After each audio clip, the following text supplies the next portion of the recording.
اللہ الرحمن الرحیم والصلاة والسلام علی سید الانبیاء والمرسلین وعلی آلہ واصحابہ وعطرتہ اجمعین۔ معزز سامعین و ناظرین، السلام علیکم ورحمۃ اللہ وبرکاتہ۔ ایک مختصر پیغام کے ساتھ حاضر خدمت ہوں۔ جیسا کہ آپ کے علم میں آیا ہوگا کہ محکمہ موسمیات اور علم فلکیات کی طرف سے یہ اعلان کیا گیا ہے کہ کل بروز اتوار 21 جون 2020 صبح 9:45 سے لے کر 1:15 بجے تک سورج گرہن لگے گا، اور یہ وہ وقت ہے جو اللہ رب العزت کی بارگاہ سے دعا، استغفار اور اللہ رب العزت کو یاد کرنے کا وقت ہے۔ اور سورج گرہن ہو یا چاند گرہن ہو، اس حوالے سے حضور نبی رحمت صلی اللہ علیہ وآلہ وسلم نے خصوصی رہنمائی اور ہدایات اپنی امت کو عطا فرمائی ہیں۔ اختصار کے ساتھ وہ میں عرض کر دیتا ہوں۔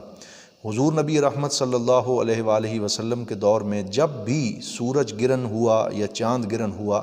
جسے عربی میں کسوف الشمس یا خسوف الشمس کہا جاتا ہے، تو اس وقت حضور نبی رحمت صلی اللہ علیہ وسلم نے اہتمام کے ساتھ، تاکید کے ساتھ نفل نماز ادا فرمائی، اور حضور نبی رحمت صلی اللہ علیہ وآلہ وسلم نے اللہ رب العزت کا ذکر اور استغفار کا اہتمام فرمایا، اور سرکار دو عالم صلی اللہ علیہ وآلہ وسلم اس نماز کی امامت خود فرمایا کرتے تھے۔ اس لیے ہمیں بھی یہ چاہیے کہ جب اس طرح کا موقع آ جائے تو پھر اس وقت کو غفلت میں نہ گزارا جائے، بلکہ جو احتیاط اور جو طریقہ حضور نبی رحمت صلی اللہ علیہ وسلم نے ارشاد فرمایا ہے، اس طریقے کو اپنایا جائے۔ سورج گرہن اور چاند گرہن، اس کی سائنسی توجیہات اپنی جگہ ہیں کہ یہ کیوں ہوتا ہے، لیکن حضور نبی رحمت صلی اللہ علیہ وسلم کے دور میں یہ حدیث پاک موجود ہے کہ حضور کے صاحبزادے حضرت ابراہیم رضی اللہ تعالی عنہ جب بچپن میں ان کا وصال ہو گیا تو حضور صلی اللہ علیہ وسلم ان کے نماز جنازہ کے لیے تشریف لے جا رہے تھے، تو اس دن سورج گرہن ہوا، اور بعض لوگوں نے یہ کہنا شروع کر دیا کہ یہ حضرت ابراہیم رضی اللہ تعالی عنہ کے وصال کی وجہ سے ہوا ہے۔ تو سرکار دو عالم صلی اللہ علیہ وسلم نے ارشاد فرمایا، ان الشمس والقمر من آیات اللہ لا ينخسفان لموت احدہما ولا لحیاتہ، کہ سورج ہو یا چاند ہو، یہ اللہ کی نشانیوں میں سے نشانیاں ہیں، اور یہ کسی کی موت یا کسی کی زندگی کی وجہ سے ان کو گرہن نہیں لگتا، بلکہ یہ اللہ رب العزت کی تقدیر اور اس کی قدرت کاملہ کا اظہار ہوتا ہے، اور اللہ رب العزت اس کے ذریعے کائنات میں بڑے فیصلے فرماتا ہے۔ لہٰذا جب یہ ہو جائے تو حضور صلی اللہ علیہ وسلم نے فرمایا، فقاموا فصلوا، کھڑے ہو جاؤ، نماز ادا کرو، اللہ رب العزت کی بارگاہ میں سجدہ ریز ہو جاؤ، استغفار کرو، اللہ کا ذکر کرو، وتصدقوا، اور صدقہ کرو۔ اور اس طرح کی بہت سی روایات موجود ہیں۔ ایک روایت میں آپ کے سامنے پڑھ رہا ہوں، عن ابی بکرۃ رضی اللہ تعالی عنہ قال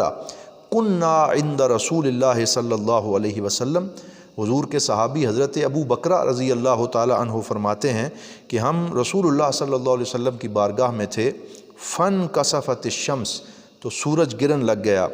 فقام النبی صلی اللہ علیہ وسلم یجر رداءہ، تو حضور صلی اللہ علیہ وسلم جلدی سے اٹھے، یہاں تک کہ آپ کی چادر مبارک اس جلدی میں زمین سے لگ رہی تھی، فدخل المسجد، تو حضور صلی اللہ علیہ وسلم مسجد میں داخل ہوئے، فدخلنا، اور ہم بھی مسجد میں داخل ہو گئے۔ یہ جلدی سے مسجد میں داخل ہونے کا جو عمل ہے، یہ اس بات کی طرف اشارہ ہے کہ پھر اس وقت اوپن ایئر میں اور ایسی جگہ پہ نہ کھڑے رہو کہ سورج بالکل تمہارے سامنے ہو، نہ تم سورج کو دیکھو، کیونکہ میڈیکلی بھی یہ ثابت ہوا ہے کہ اس وقت سورج کو دیکھنے سے ایسی ریزز سورج سے نکلتی ہیں جو انسان کی آنکھ اور اس کی بینائی کو متاثر کر سکتی ہیں، اور میڈیکل پہ بہت سے ڈاکٹر حضرات اس پہ گفتگو کر چکے ہیں اور کر رہے ہیں۔ لہٰذا ہمیں ایک تو اجتناب کرنا ہے سورج کی طرف دیکھنے سے، اور پھر حضور صلی اللہ علیہ وسلم جب مسجد میں داخل ہوئے، فصلی بنا رکعتین، تو حضور صلی اللہ علیہ وسلم نے 2 رکعت نماز کی امامت فرمائی، حتیٰ ان جلت الشمس، اور اتنی لمبی نماز پڑھی یہاں تک کہ وہ سورج گرہن اختتام پذیر ہو گیا۔ طویل قیام فرمایا، طویل رکوع فرمایا، طویل سجدہ فرمایا، اس کے بعد خطبہ ارشاد فرمایا، طویل وقت تک دعا فرمائی، اور آپ ہاتھ مبارک اتنے فضا میں بلند کرتے کہ حتیٰ کہ حضور صلی اللہ علیہ وسلم کے بغل و مبارک کی سفیدی جو ہے وہ ظاہر ہو جاتی۔